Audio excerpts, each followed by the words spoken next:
Since November, the ground beneath one of California's wealthiest suburbs has not stopped shaking. Over 300 earthquakes in 4 months. 4,000 total earthquake events picked up by tracking stations across the East Bay Hills. And last night, it happened again. A magnitude 3.3 hit San Ramon at 11:21 at night, centered 4 kilometers southeast of town at a depth of 8 kilometers. Within 90 minutes, 6 more quakes followed, the largest a magnitude 2.8 just after midnight. Phones buzzed from Danville to Dublin to Pleasanton. National Broadcasting Company Bay Area weather reporter Rob Mayeda posted an earthquake reading and 2 words that sum up what scientists have been saying for weeks: not done. But the swarm itself is not what has researchers paying such close attention right now. It is where the earthquakes are moving and what sits in their path. To understand what is happening beneath the San Ramon Valley, you need to understand the fault behind it. And to understand that fault, you need to see how it connects to a system that could reshape the entire San Francisco Bay Area. The Calaveras Fault is a 123-kilometer crack in the Earth's crust that splits off from the San Andreas near the small city of Hollister and runs northwest through Gilroy, Morgan Hill, San Jose, Milpitas, Sunol, Pleasanton, Dublin, San Ramon, and Danville. It is a strike-slip fault, meaning the land on each side slides past the other. The far side moves to the right compared to where you stand.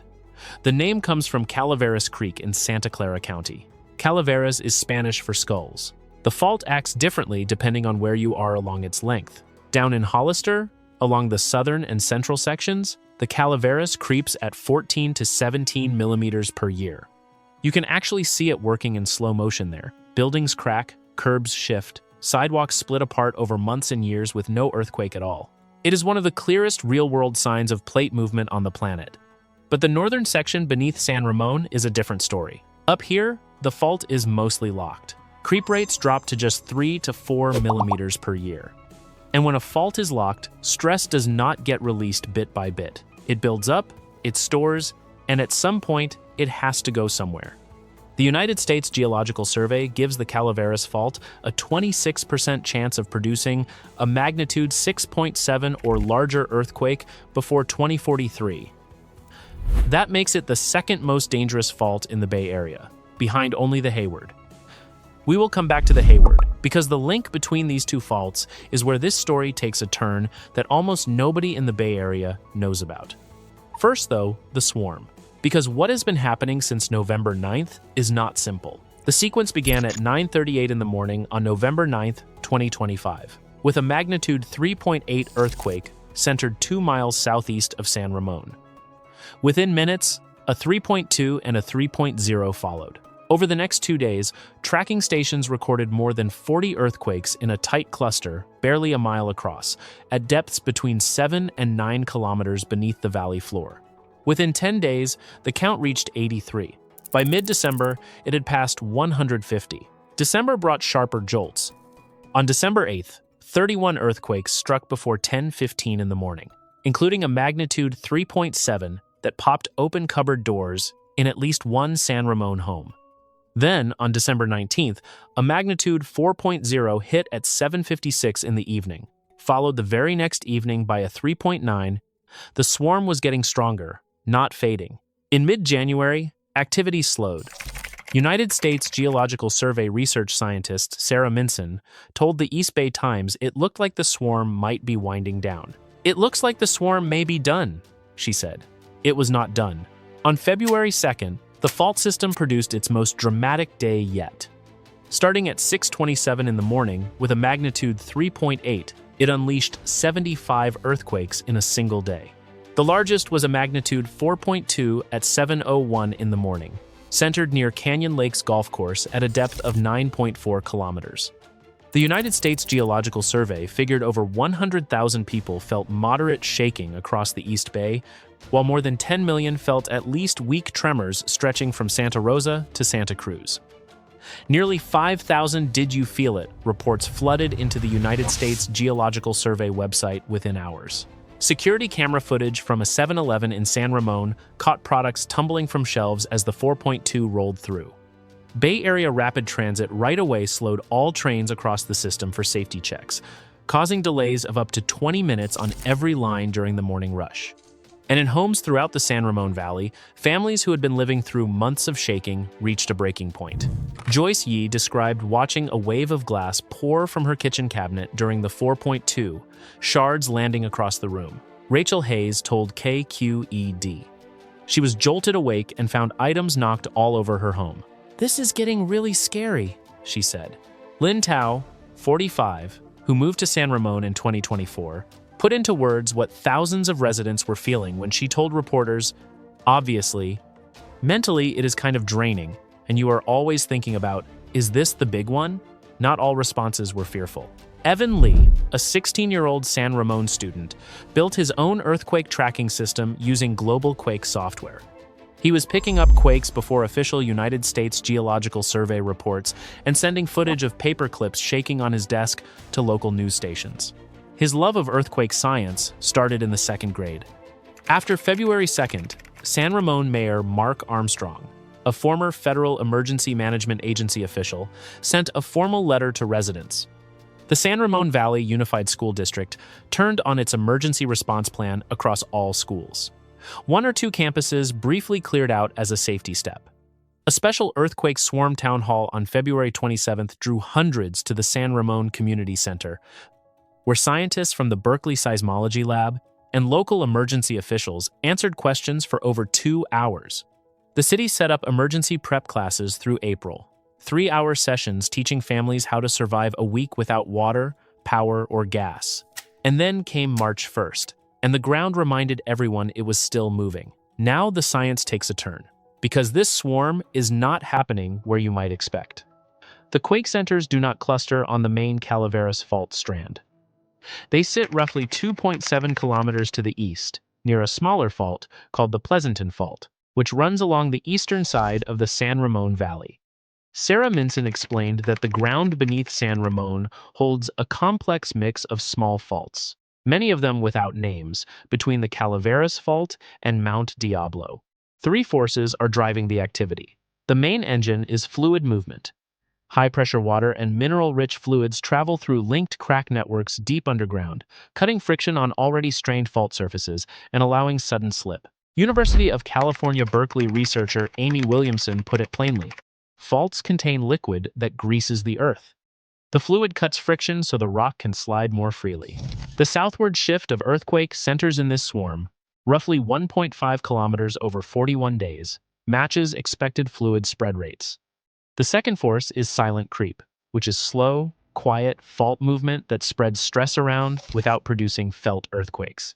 This moves roughly 1,000 times faster than fluid spread and explains shifting patterns that move too quickly for fluids alone. The third is stress passing, where each earthquake pushes nearby fault patches closer to breaking, setting off the rapid-fire aftershock chains that define days like February 2nd. If you are finding this breakdown useful, hit subscribe.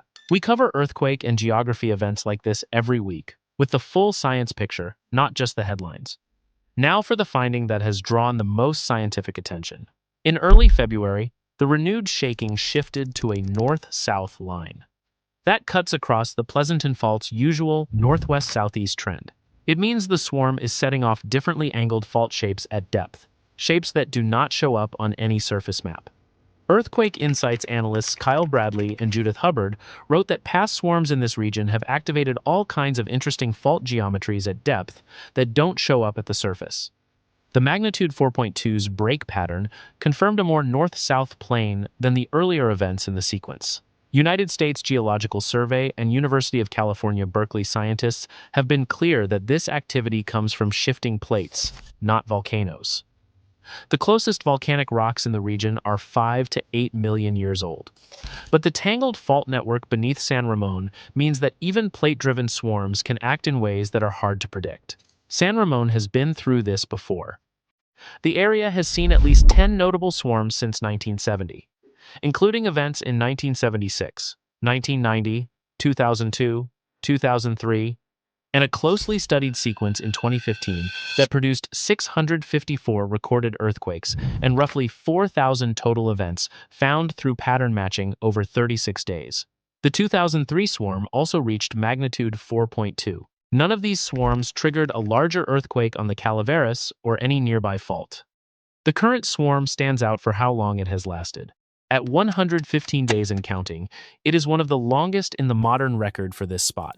But Earthquake Insights called it unexceptional compared to past swarms, and business as usual for this area. The data backs that up. The numbers match what this fault system has done before. So if this is business as usual, why should anyone pay attention? Because of where the Calaveras Fault goes when it leaves San Ramon. In 2015, University of California, Berkeley scientist Estelle Chaussard published research using 19 years of satellite radar data that changed how scientists understand this part of California. She proved that the Calaveras Fault and the Hayward Fault do not just run side by side, they merge. Near Calaveras Reservoir, in the hills between Milpitas and Sunol, fault creep on the Hayward continues 15 kilometers past its assumed southern end and joins the Calaveras Trace. Tiny earthquakes at 3 to 5 kilometers depth confirmed the meeting point. They are one connected system. That changes everything, because a break that begins on one fault can now jump onto the other. Chaussard's work showed that a combined Hayward-Calaveras break could produce a magnitude 7.3 or greater earthquake, releasing roughly 2.5 times more energy than either fault could produce alone. The Hayward Fault runs through Berkeley, Oakland, Hayward, Fremont, and San Jose. The United States Geological Survey has called it the most dangerous fault in America. Its last major earthquake was a magnitude 6.8 in 1868, when the East Bay population was roughly 260,000 people. Today, over 7 million people live along its path. Ancient earthquake studies put the average repeat cycle at roughly 150 years, and 158 years have now passed since the last one. In a detailed scenario called Haywired, the United States Geological Survey modeled what a magnitude 7.0 on the Hayward would actually look like. The numbers they came up with are plain. 800 deaths, 18,000 injuries, $82 billion in direct property damage. Over 400 fires breaking out, burning the equal of 52,000 homes and adding another $30 billion in losses. Water outages lasting 6 months in parts of Alameda County. Up to 411,000 people forced from their homes. The scenario's largest, modeled aftershock, a magnitude 6.4, strikes in Santa Clara County near the Calaveras Fault. And the Bay Area's overall earthquake odds sit at 72% for at least one magnitude 6.7 or larger earthquake somewhere in the region before 2043. Hayward-Rogers Creek leads at 33%. Calaveras follows at 26%. San Andreas sits at 22%.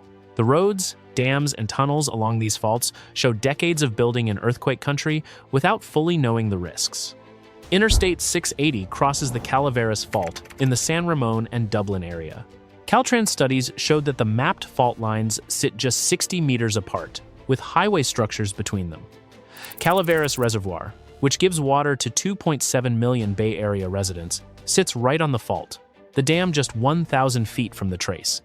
Engineers ruled the original 1925 dam unsafe for earthquakes in 2001 and cut it to 39% of its full water level. A $720 million replacement, finished in 2019, can handle a magnitude 7.25 earthquake. During building, crews found faults and landslides in the base that no one knew were there. Had the original dam broken at full water level before the replacement, parts of Fremont would have faced a 30-foot wall of water. Bay Area rapid transit's weakness goes well beyond the February slowdowns. The system's Berkeley Hills Tunnel crosses right over the Hayward Fault. The Haywired scenario figures that fixing the worst-hit Bay Area rapid transit sections after a major Hayward event could take up to 3 years. And then there is the insurance question. Only about 14% of California homeowners carry earthquake insurance.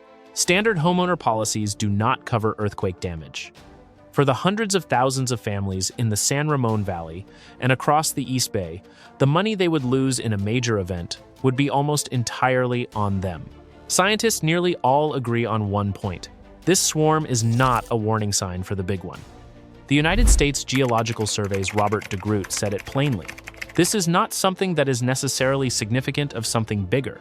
There's a very small chance that something bigger will happen through this series of events. After the February 2nd peak, The United States Geological Survey put the odds at less than 6% for a larger earthquake in the following week, and less than 1% for a magnitude 6.7 or above. But they are just as clear on the longer view. United States Geological Survey scientist Anna-Marie Balté told the Los Angeles Times in December, "There's going to be a big earthquake in the Bay Area. We just can't say exactly when and where. So you should be prepared for that." University of California, Berkeley's Roland Bergman added, "These are most likely harmless, but they are a good reminder that we should be ready." And here is the detail that tends to get lost in the comfort.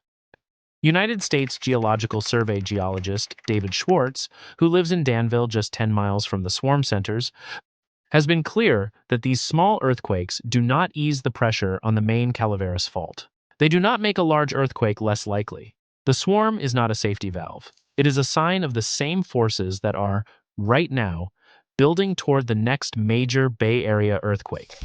The ground beneath San Ramon shook 7 times last night. It has been shaking since November. The scientists say it will probably stop at some point, the way every past swarm has stopped.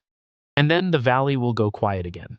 The Bay Area rapid transit trains will run on schedule. The kitchen cabinets will stay closed.